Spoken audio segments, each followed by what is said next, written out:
আজকে আমি করব চিংড়ি গোল্ডেন ফ্রাই। কিভাবে সহজ উপায় করা যায় সেটা আপনাদের কাছে আমি শেয়ার করব। এই যে চিংড়ি মাছগুলো আমি নিয়ে নিয়েছি, এর সামনের অংশ পেছনের কালো যে অংশগুলো আমি বাদ দিয়ে দিয়েছি, আর লেজটা রেখে দিয়েছি, তার লেজের আগে খোলা একটা রেখে দিয়েছি। এবার আমি ম্যারিনেশন করব। ম্যারিনেশনের জন্যে আমি নুন নিয়েছি, আদা বাটা, রসুন বাটা, গোলমরিচের গুঁড়ো, আর দেবো লেবুর রস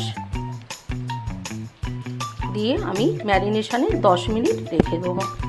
চিংড়ির বাটার ফ্রাইয়ের জন্য আমি যেসব উপকরণগুলো নিয়েছি সেগুলো হলো ময়দা, কর্নফ্লাওয়ার, তারপরে গোলমরিচ গুঁড়ো, বেকিং পাউডার আর বাটার নিয়েছি, নুন নিয়েছি। এবার এই চিংড়ি মাছ এবার একসাথে ব্যাটারটাকে আমি ভালো করে ফেটিয়ে নিয়েছি। এইরকম আমার থিকনেস হয়েছে।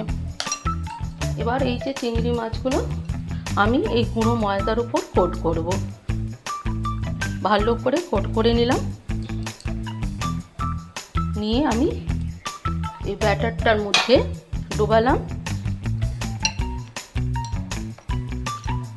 ডুবিয়ে আমি এখানে তেল গরম হয়ে গেছে, সাদা তেল অবশ্যই আমি নিয়েছি।